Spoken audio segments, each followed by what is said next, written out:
Milestone school and কলেজে বিমান দুর্ঘটনায় হতাহতদের পরিবারের সঙ্গে সাক্ষাৎ করেছেন বিএনপির চেয়ারম্যান তারেক রহমান। আজ দলের গুলশান কার্যালয়ের সামনের সড়কে তারেক রহমান তাদের সঙ্গে কথা বলেন। এ সময় তিনি হতাহত শিশুদের পরিবারের খোঁজ খবর নেন। হতাহতদের পরিবারের পক্ষ থেকে তারেক রহমানের হাতে বিভিন্ন দাবি দেওয়া সম্বলিত একটি স্মারকলিপি তুলে দেওয়া হয়। তারেক রহমান এ সময় সহযোগিতার আশ্বাস দেন। ফরিদপুরের মধুখালী উপজেলার ২ নং রামদেয়া উচ্চ বিদ্যালয়ে ২ দিনব্যাপী বার্ষিক ক্রীড়া ও সাংস্কৃতিক অনুষ্ঠানের আয়োজন করা হয়েছে। বুধবার বেলা ১১টায় বিদ্যালয় মাঠে আয়োজিত অনুষ্ঠানে সহকারী কমিশনার ভূমি মোহাম্মদ ইরফানুর রহমানের সভাপতিত্বে প্রধান অতিথি হিসেবে উপস্থিত থেকে অনুষ্ঠানের উদ্বোধন করেন মধুখালী উপজেলা নির্বাহী অফিসার রওশনা জাহান।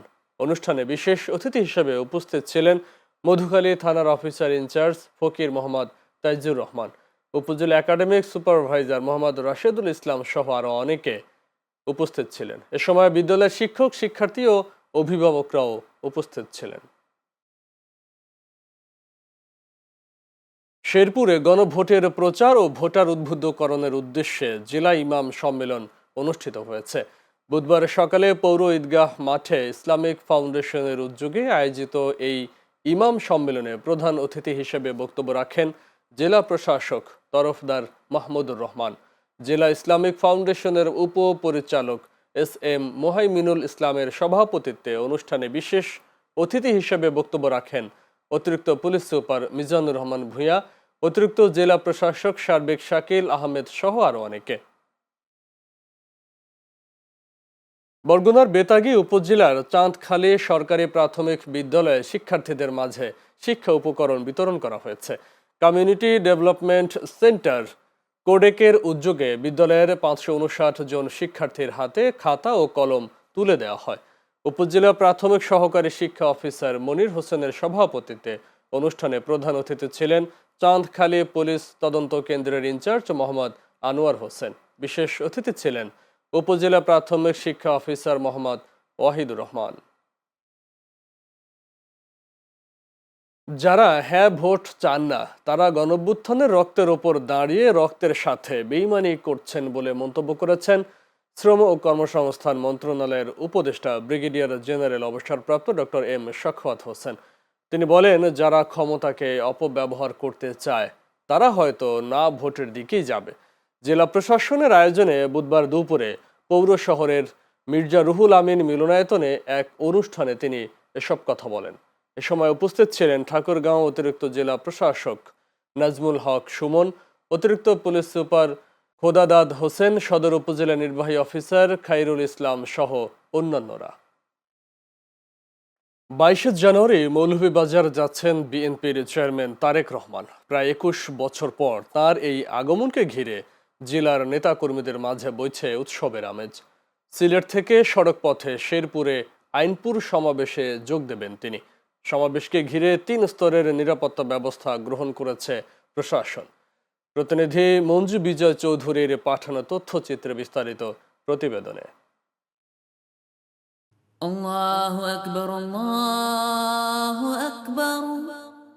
২২ জানুয়ারি হজরত শাহজালাল ও শাহপরান রহমতুল্লাহ আলাহি এর মাজার জিয়ারত শেষে আলিয়া মাদ্রাসা মাঠের সমাবেশের মাধ্যমে নির্বাচনী যাত্রা শুরু করবেন বিএনপির চেয়ারম্যান তারেক রহমান। এরপর সড়ক পথে মৌলভীবাজার জেলার শেরপুর এলাকার আইনপুর প্লে গ্রাউন্ড মাঠে জনসভায় যোগ দেবেন তিনি। রাস্তার মোড়ে মোড়ে তৈরি করা হয়েছে সুদৃশ্য তোরণ, লাগানো হয়েছে ব্যানার, ফেস্টুন ও পোস্টার। দলের চেয়ারম্যানের আগমন ঘিরে নেতাকর্মীদের মাঝে বিরাজ করছে উৎসাহ, উদ্দীপনা, বইছে আনন্দ উচ্ছ্বাস। আমি অত্যন্ত খুশি। আমি জনাব তারেক রহমান সাহেবকে অত্যন্ত কাছ থেকে দেখতে পারবো। আইনপুর খেলার মাঠে এই দ্বিতীয়বার তিনি পদার্পণ করতে আসতে যাচ্ছেন। সেই হিসাবে আমাদের এই অঞ্চলের টোটাল মৌলভীবাজার জেলার জনসাধারণের ভিতরে একটি আনন্দ উল্লাস বিরাজ করছে। আমি সরাসরি দেখি নাই, এই মাঠে সরাসরি দেখবো, আমি খুব আনন্দিত। অনেক কাছ থেকে তারেক জিয়াকে দেখবো, আমরা অনেক আনন্দিত। সাধারণ মানুষ এবং নেতাকর্মী আমরা খুব আনন্দিত। তারেক রহমান কেবল দলের চেয়ারম্যান নয়, সাধারণ মানুষের আশার প্রতীক হয়ে উঠেছেন বলে জানান বিএনপির এই নেতা।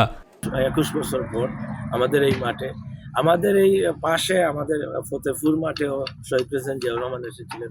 এখানে আমাদের একটি মাজার আছে, ওই মাজারে দেশনেত্রী বেগম খালেদা জিয়া এসেছিলেন, মানে আমাদের খলিলপুর ইউনিয়নের ভিতরেই।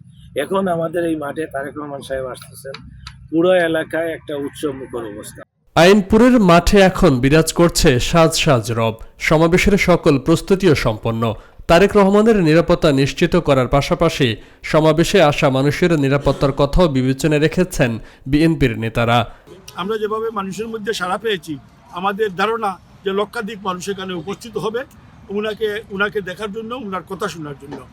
এই মাঠকে নিরাপদ রাখার জন্য এবং মাঠে যাতে যারা উপস্থিত হবেন, দর্শক যারা উপস্থিত হবেন, তাদের যাতে কোনো অসুবিধা না হয় সে ব্যাপারেও আমরা অনেক ব্যবস্থা রাখছি। 2004 সালে মৌলভীবাজারের একাটুনায় গিয়েছিলেন তারেক রহমান।